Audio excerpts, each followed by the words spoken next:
Vous êtes sur CGTN Français en direct depuis Beijing. Bienvenue dans l'essentiel, l'émission qui décrypte tous les mardis et jeudis les grands sujets d'actualité internationale avec nos analystes sur place.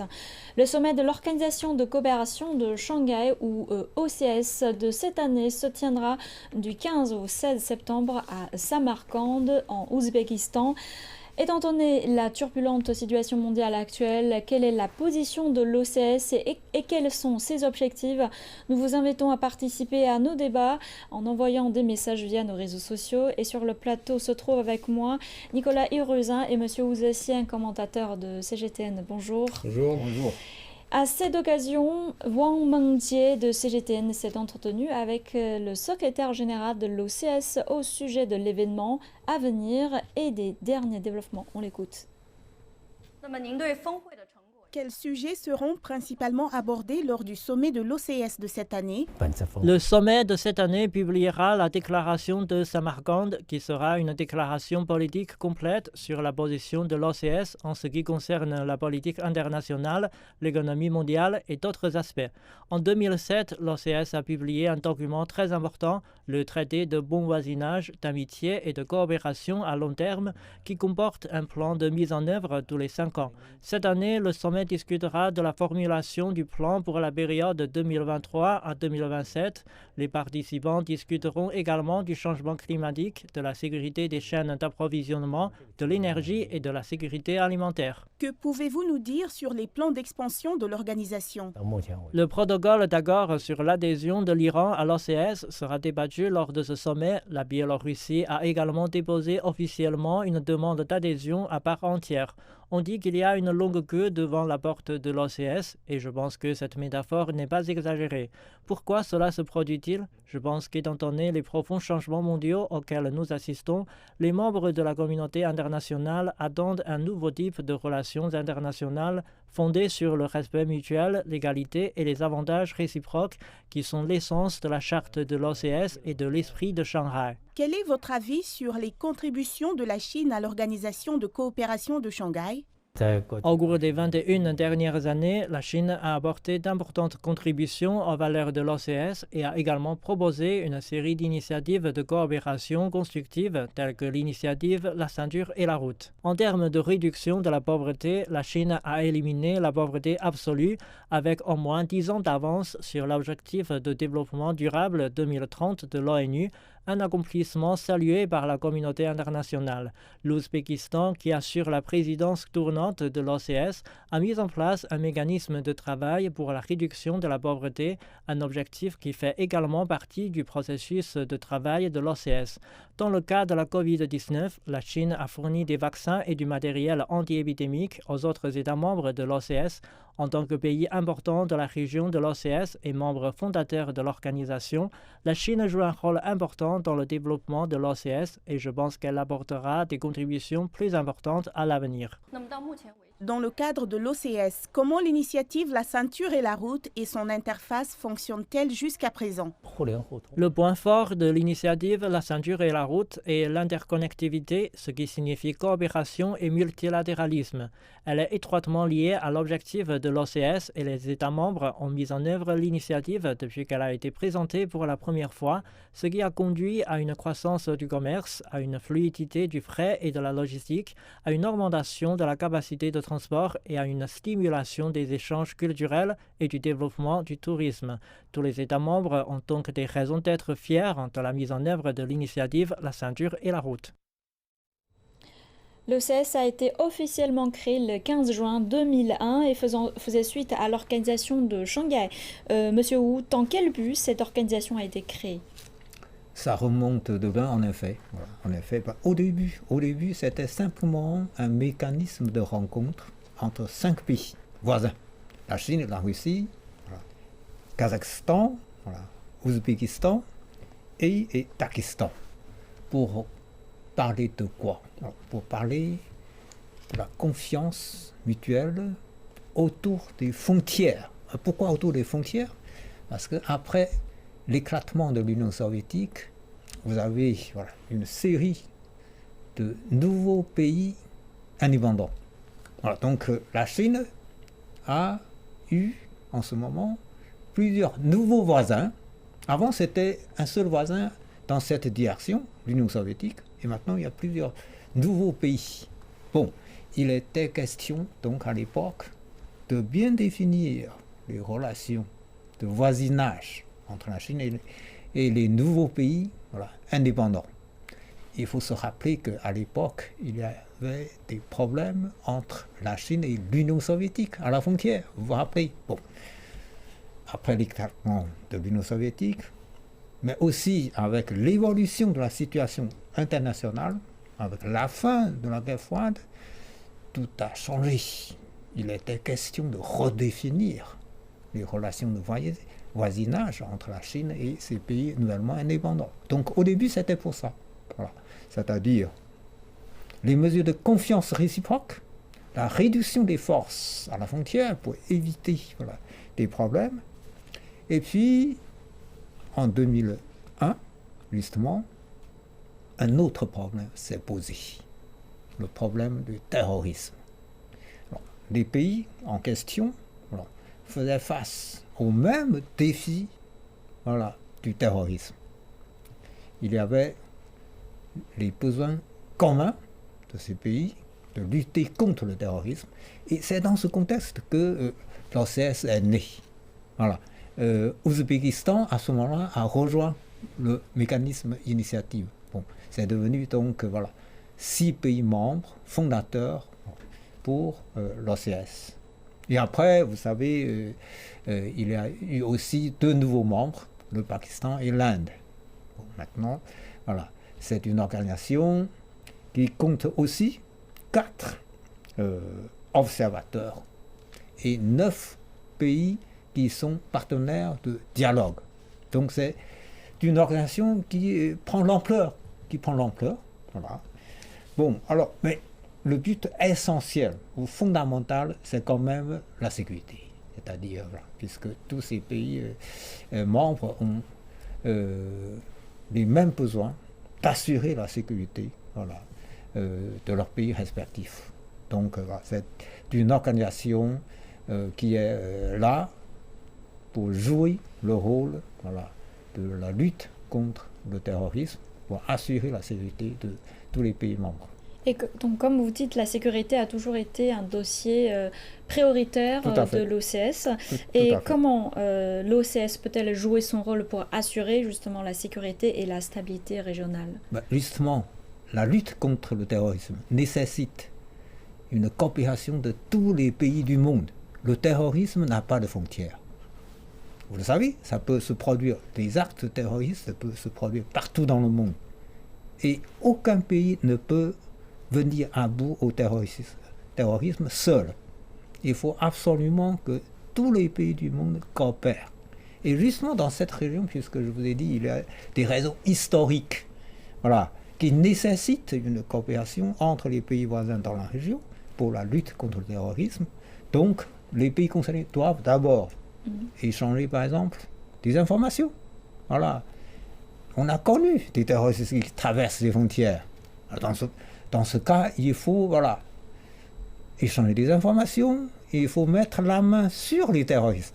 Et dans ce cas, il faut avoir une coopération étroite, basée sur la confiance. Parce que lorsque je vous dis que, attention, il y a des terroristes qui ont franchi la frontière, qui se trouvent chez vous, vous devez répondre avec la confiance que vous avez en votre partenaire. Et c'est là justement le rôle de l'Organisation de coopération de Shanghai. Bon, et puis évidemment, il y a des moyens efficaces pour mettre la main sur les éléments terroristes. Donc, information, les manières de neutraliser les terroristes, tout ça, c'est très important. Mais je crois que les résultats sont convaincants. Parce qu'on a connu pendant une certaine période une recrudescence des actes terroristes dans cette région, y compris en Chine, à l'ouest de la Chine, mais aussi dans la région de l'Asie centrale, y compris en Russie aussi. Et puis, depuis ces dernières années, on entend très peu, puisque on arrive quand même à maîtriser la situation. Bon, au Pakistan, qui n'est pas, qui est entré, dans l'organisation plus tard. Au Pakistan, on a connu il y a quelques temps, voilà, un attentat terroriste contre les Chinois. Bon, vous voyez, le problème n'est pas réglé complètement. Et il faut continuer à mener cette lutte de façon efficace pour venir à bout à ce fléau qui menace l'humanité entière. Et lorsqu'on parle du terrorisme, on parle de la sécurité régionale, beaucoup de gens se posent la question, et si la coopération de l'OCS produira des attributs militaires comme l'OTAN? Je ne crois pas. Je ne crois pas. L'OTAN, c'est une organisation militaire née de la guerre froide. Alors, la logique de l'OTAN, c'est la confrontation. Ce qu'on voit, c'est ça. C'est la confrontation. Voilà. L'OTAN fait l'expansion avec un objectif, avec un ennemi, dans la tête. L'organisation de coopération de Shanghai n'est pas basée sur cette logique. Ce n'est pas une organisation qui est dirigée contre une partie tierce. Ce n'est pas du tout l'objectif. Et donc, Nicolas, comment l'organisation de l'OCS a été définie? Oui, voilà, c'est justement pas du tout contre un ennemi extérieur. Si on compare ça à l'OTAN, c'est vraiment très différent.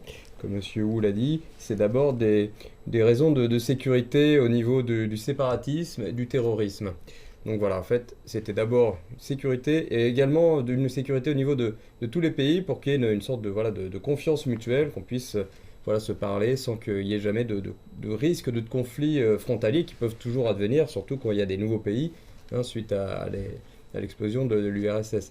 Donc, en fait, il y a également une forte connotation économique dans cette organisation de coopération de Shanghai. Donc, à la fois la sécurité, ça c'était le début, le principe de base. Ensuite, ça s'est transformé vers une relation commerciale et économique, un développement commun, et ça c'est très important aussi dans les principes de l'esprit de Shanghai, qui est une confiance mutuelle, un développement commun et partagé, un respect réciproque, une non-ingérence entre les affaires des différents États, donc un respect de la souveraineté nationale. Donc ça, c'est des principes forts établis dès le début, c'est l'esprit de Shanghai. Et donc une coopération scientifique aussi, culturelle, industrielle. On a vu un peu avec les reportages ces constructions d'infrastructures de transport, le transport ferroviaire notamment. Donc ça aide, en fait, ça fait partie un peu de ce mouvement que la Chine aussi a lancé. Après, bien sûr, la fondation de cette OCS, il y a eu l'initiative Ceinture et Route, qui a été lancée par le président Xi Jinping. Et on voit bien que cette organisation de coopération de Shanghai va très bien, se moule bien en fait dans cette initiative Ceinture et Route, qui est développer les anciennes routes de la soie. Évidemment, ça passe à travers tous ces pays d'Asie centrale. Donc vraiment, il y a une forte connexion avec ça. Donc sécurité aussi au niveau de la cybercriminalité, on peut le dire, on peut rappeler, c'est pas seulement non plus les terroristes, il y a également le trafic de drogue, la lutte contre le trafic de drogue, qui existe malheureusement dans cette région également. Et donc en fait, c'est un partage de données, d'informations, comme aussi on avait eu en Europe un peu, on essaye d'avoir ça, quand on lutte contre le terrorisme aussi, il y a cette connexion entre les pays en Europe, on essaye de s'affranchir des frontières pour partager des informations. Donc voilà, cette organisation de coopération de Shanghai, c'est un peu tout ça, c'est à la fois économique, culturel et sécuritaire. Et Nicolas a parlé de l'esprit de Shanghai. On sait que l'OCS se déroule autour de cet esprit. Et comment définir l'esprit de Shanghai, monsieur Wu? L'esprit de Shanghai, c'est très simple, la coopération. La lutte contre le terrorisme nécessite la coopération. Mais quand on parle de la lutte contre le terrorisme, on dit souvent qu'il faut s'attaquer à la racine des maux. La racine des maux, c'est quoi? C'est le sous-développement. Ça, il faut comprendre. Voilà. Le terrorisme est né de la pauvreté, de l'inégalité sociale. Pour résoudre le problème à la base, il faut développer l'économie. Et les pays membres doivent coopérer justement pour développer ensemble l'économie. Parce qu'aujourd'hui, avec la mondialisation, un pays ne peut se développer seul. Il faut que tous les pays du monde se coopèrent.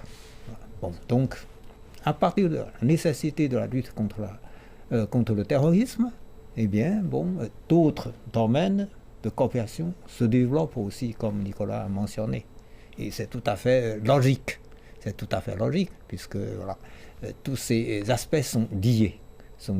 Donc l'esprit de Shanghai, c'est la coopération, non seulement dans la lutte contre le terrorisme proprement dit, mais aussi dans d'autres domaines qui s'étendent, parce que c'est lié. Et donc après 21 ans de création de cette organisation, qu'est-ce que la coopération a apporté à ses États membres? J'ai déjà évoqué un aspect sur le plan essentiel, c'est-à-dire sur le plan sécuritaire. Voilà. La Chine a connu des années de tranquillité à l'ouest du pays. Voilà. Bon, la région de Xinjiang se développe dans les meilleures conditions aujourd'hui. Voilà. Et puis dans les autres pays de l'Asie centrale, on n'entend plus des problèmes. Mais avant, les terroristes circulaient. Bon. Alors, ça c'est déjà quelque chose de très important. Et puis Nicolas a évoqué aussi la coopération dans d'autres domaines, y compris dans le cadre de l'initiative Ceinture et Route. Alors, les deux plateformes sont complémentaires. Il ne faut pas oublier que l'initiative Ceinture et Route a été lancée pour la première fois par le président chinois en visite officielle à Kazakhstan. Pourquoi? Parce que il était nécessaire de mener une coopération dans le domaine de la construction des infrastructures. L'Asie centrale, ce sont des pays enclavés. Voilà. Lorsqu'ils ont eu leur indépendance, lorsqu'ils se sont détachés de l'éclatement de l'Union soviétique, ils se retrouvent dans une situation enclavée, géographiquement. Il était nécessaire de construire des infrastructures pour faciliter le développement économique de ces pays. Donc, le président chinois, en visite à Kazakhstan, a lancé l'initiative Ceinture Route. Et c'est complémentaire avec cette organisation de coopération de Shanghai. Alors aujourd'hui, avec les pays de l'Asie centrale, ça marche très très fort. La construction des infrastructures. Beaucoup de projets industriels se sont développés. Il y a aussi quelque chose qui est remarquable, c'est le train de fret Chine-Europe. Ça traverse les pays de l'Asie centrale. Alors, aujourd'hui, le nombre de trains par an, je crois que ça dépasse déjà 10 000. Voilà. Plus de 10 000 trains par an entre la Chine et l'Europe, traversant justement l'Asie centrale. Et pour ça, c'est vrai on a besoin de sécurité, on a besoin de sécuriser les transports de marchandises. On ne peut pas arriver dans des pays qui sont en guerre, qui sont en lutte contre des séparatismes, des extrémistes. Donc effectivement, comme on l'a dit, par exemple, au Pakistan aussi, là, la Chine vraiment aide aussi le Pakistan dans sa lutte contre le terrorisme, puisqu'elle est même touchée parce qu'il y a beaucoup de Chinois qui travaillent au Pakistan, et on a vu que malheureusement, ils sont aussi touchés, peut-être plus ou moins directement, indirectement, directement, c'est pas trop, mais en tout cas, ils sont touchés par ces extrémistes qui veulent saboter en fait la coopération entre ces pays. Et comme M. Wu vient de dire que depuis la création de l'OCS, les États membres ont mené une riche coopération avec l'influence croissante de l'OCS. On sait qu'aujourd'hui, plusieurs pays, dont l'Arabie Saoudite, les Émirats Arabes Unis et le Qatar, espèrent aussi à rejoindre l'OCS. Et donc, pourquoi l'OCS est-elle si attrayante aujourd'hui? Justement, on a dit que les fruits de coopération sont évidents. Ça attire également d'autres pays de la région. Mais il faut comprendre aussi que l'OCS lui-même pèse sur la scène internationale. L'OCS veut dire 60% du territoire, de la superficie du continent euro-asien. Bon, c'est très étendu. Vous avez la Russie qui est très étendue, la Chine qui est très étendue, l'Inde, c'est aussi un pays très étendu. Et l'OCS représente la moitié de la population mondiale. Vous avez la Chine et l'Inde, les deux pays les plus peuplés du monde déjà. C'est la moitié de la population mondiale. Et puis, au point de vue économique, l'OCS, c'est 20%, plus de 20% du PIB mondial. Donc, elle-même l'OCS elle-même pèse sur la scène internationale. En plus, l'OCS a tissé des liens de coopération avec d'autres organisations internationales comme l'ONU. Avec l'ONU, avec l'ASEAN, qui est aussi une structure de coopération régionale très importante. Et puis avec d'autres organisations internationales comme la Croix-Rouge internationale, puisqu'on parle de la sécurité. Donc c'est une organisation de coopération non négligeable, qui a évidemment dans ce cas ses attraits. Et plus cette coopération marche très très bien, apporte des fruits pour tous les pays membres, ce qui explique évidemment l'attirance pour d'autres pays qui souhaitent être membres. Et puis on compte par exemple 3 pays du BRICS, la Russie, l'Inde et la Chine. Ce sont aussi des pays de nouvelle économie un petit peu, donc c'est vrai que il y a une sorte de stimulation. Donc, et on peut comprendre que des pays soient attirés par ce retour en plus vers l'Asie. En fait, ils ont tendance à se tourner vers l'Asie, puisque c'est le futur économique de la planète se trouve en Asie. Et c'est vrai que c'est intéressant et c'est important à noter le poids de l'organisation. Comme vous avez dit, les 9 pays membres de l'OCS aujourd'hui représentent presque 60% de la population mondiale et plus de 20% du PIB mondial. Et surtout, on voit une tendance d'élargissement de l'OCS. Nicolas, qu'est-ce que cela pourrait-elle apporter aux États membres ? Moi, je me souviens d'avoir assisté à Qingdao, la réunion du sommet de l'OCS, qui s'était tenu dans cette station un peu balnéaire de l'Est de la Chine, du Nord-Est. Et le président Xi Jinping avait bien dit que l'OCS était amené à jouer un rôle fondamental au niveau économique et culturel, de partage, de transfert de connaissances, également aussi au niveau universitaire, donc des échanges entre les universités, de lutte contre par exemple, c'est venu après, mais la lutte contre l'épidémie de Covid-19, donc cette espèce de coopération aussi au niveau sanitaire, médical. Donc il y a par exemple la médecine chinoise traditionnelle aussi a été intégrée dans ce processus d'échange donc entre les pays de l'OCS. Donc il y a vraiment un partage culturel, économique et scientifique également. On voit beaucoup aussi d'échanges au niveau scientifique, des chercheurs qui vont d'un pays à l'autre. Il y a une facilité en fait de se passer d'un pays à l'autre, de pouvoir en gros travailler ensemble d'ailleurs c'est un développement partagé, on revient toujours à la notion chère à la Chine de développement partagé, développement commun pour toute l'humanité. Donc en fait tout ça c'est l'expression un peu de la volonté de la Chine et des autres pays de travailler ensemble en fait donc c'est vrai que ça évidemment c'est très attractif pour ces pays qui savent qu'ils n'auront pas de pression supplémentaire, juste à partager, à faire un partage ensemble. Et selon vous, y aura-t-il un impact sur le nouvel ordre économique ? Comme vous avez dit tout à l'heure, le futur économie se produira en Asie. Oui, je pense, parce qu'on voit par exemple la Banque asiatique d'investissement qui a aidé à financer de nombreux projets à l'intérieur du cadre de l'initiative Ceinture et Route, mais qui est lié aussi à tous ces pays d'Asie centrale qui sont là, qui profitent de ces échanges. On voit avec le Pakistan aussi tous les échanges qu'il y a avec la Chine et à travers tous ces pays d'Asie centrale. La lutte contre le terrorisme en Afghanistan aussi, ça c'est important, on n'a pas parlé dernièrement, mais c'est vrai que l'Afghanistan en ce moment est un pays à vraiment surveiller, et tous ces pays sont autour, en fait, ces pays sont là pour surveiller, pour voir que l'Afghanistan, ce pays, puisse aussi se développer, et en se développant, on va lutter contre les racines du terrorisme, comme M. Wu l'a dit. Donc voilà, tout cet élan, avec la connexion avec l'ASEAN, avec tous ce grande plateforme de libre-échange aussi qui est en train d'être mise en place avec le RCEP, ce partenariat économique. Donc, en fait, c'est vraiment une ébullition. Là, on voit que tout ça se met en place. Ça se tisse en fait entre tous ces pays. Il y a des liens qui se tissent à la fois de confiance et d'économie et culturelle. Et il y a un autre point à mentionner, c'est que le président russe Vladimir se rendra en Ouzbékistan pour assister à la réunion. Monsieur Wu, quels seront les sujets majeurs de la discussion sino-russe ? Entre la Chine et la Russie, il y a des discussions régulières à tous les niveaux. Déjà entre les deux chefs d'État, il y a des contacts assez réguliers. Mais vous vous rappelez qu'au début de l'année, au mois de février, le président russe, M. Poutine, est venu en Chine pour une visite officielle, à l'occasion de l'ouverture des Jeux olympiques d'hiver. Les deux chefs d'État ont eu un entretien approfondi.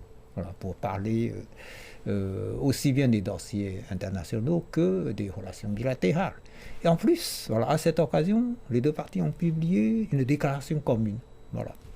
On a énuméré tous les domaines de coopération, aussi bien sur le plan international que sur le plan bilatéral. Voilà. Par exemple, on avait bien dit que voilà, les deux pays appellent à tous les pays du monde à défendre des valeurs communes de l'humanité entière, à savoir la paix, le développement, la justice, l'égalité, la démocratie et la liberté. Voilà. À défendre voilà, le système international ayant voilà, le noyau, ayant pour le noyau les Nations Unies. À défendre aussi l'ordre international basé sur les droits internationaux. Voilà, ça c'est sur le plan international. Bon, et sur le plan bilatéral, les deux parties ont également annoncé leur intention d'approfondir les coopérations entre les deux pays dans tous les domaines. Et puis au mois de juin, les deux chefs d'État se sont appelés par téléphone, encore une fois. Et puis cette fois-ci, voilà, les deux présidents vont certainement se rencontrer, voilà, puisqu'à l'occasion de ce sommet, voilà, donc tous les chefs d'État des pays membres se retrouveront ensemble. Et puis, au niveau des ministres des Affaires étrangères, cette année, alors, les deux ministres des Affaires étrangères ont déjà eu à 6 reprises des échanges de points de vue, voilà, soit par téléphone, soit de vive voix, parce qu'ils se sont rencontrés voilà, dans les différentes occasions internationales. Bon. Alors, donc, entre la Chine et la Russie, beaucoup de domaines de coopération. Voilà. Et un chiffre qui est important, c'est que l'année dernière, voilà, les échanges commerciaux entre la Russie et la Chine s'élèvent à près de 147 milliards de dollars, soit une augmentation de 35,8%, et ceci malgré la pandémie. Et pour les 5 premiers mois de cette année, voilà, le volume des échanges commerciaux entre les deux pays s'élève déjà à près de 66 milliards de dollars, soit une augmentation de près de 29%.